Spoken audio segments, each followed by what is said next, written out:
തുർക്കി Syria ഭൂകമ്പത്തിൽ മരിച്ചവരുടെ എണ്ണം 41,000 കടന്നു. ഒരാഴ്ച പിന്നിടുമ്പോൾ 10,000-ത്തിലധികം പേരെയാണ് ഇനിയും കണ്ടെത്താനുള്ളത്. ഭൂകമ്പത്തിൽ തകർന്ന പ്രദേശങ്ങൾക്കുള്ള സഹായ വിതരണം തുടരുകയാണ്.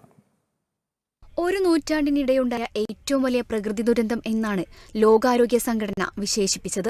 ഭൂകമ്പമുണ്ടായി 9 ദിവസങ്ങൾ പിന്നിടുമ്പോഴും തുർക്കിയിലും സിറിയയിലും രക്ഷാപ്രവർത്തനവും സഹായവും തുടരുകയാണ്. ഭൂകമ്പത്തിൽ അതിജീവിച്ച 5 ദശലക്ഷം സിറിയക്കാർക്ക് പാർപ്പിടം, ആരോഗ്യ സംരക്ഷണം, ഭക്ഷണം എന്നിവയ്ക്കായി $397 മില്യൺ സഹായം UN നൽകി. ബംഗ്ലാദേശിലെ റോഹിംഗ്യൻ അഭയാർത്ഥികളും തുർക്കിക്ക് സഹായഹസ്തവുമായി രംഗത്തെത്തി. 700 പുതപ്പുകളും 200 ജാക്കറ്റുകളുമാണ് അഭയാർത്ഥികൾ നൽകിയത്. പ്രതിസന്ധി ഘട്ടത്തിൽ തുടക്കം മുതൽ ഞങ്ങൾക്ക് സഹായം നൽകിയിരുന്ന രാജ്യമാണ് തുർക്കി. അതിനുള്ള നന്ദിയാണ് ഈ സഹായമെന്നാണ് റോഹിംഗ്യൻ അഭയാർത്ഥികൾ പറഞ്ഞത്. ഇന്ത്യയുൾപ്പെടെ നിരവധി രാജ്യങ്ങളും സിറിയയിലും തുർക്കിയിലുമായി സഹായം എത്തിച്ചിരുന്നു. ഓപ്പറേഷൻ ദോസ് എന്ന ദൗത്യത്തിലൂടെയാണ് ഇന്ത്യ രക്ഷാപ്രവർത്തനത്തിനുള്ള ടീമുകൾ, മരുന്നുകൾ, കെട്ടിടങ്ങൾ പൊളിക്കാനുള്ള ഉപകരണങ്ങൾ എന്നിവ നൽകിയത്. International desk, Kerala vision news.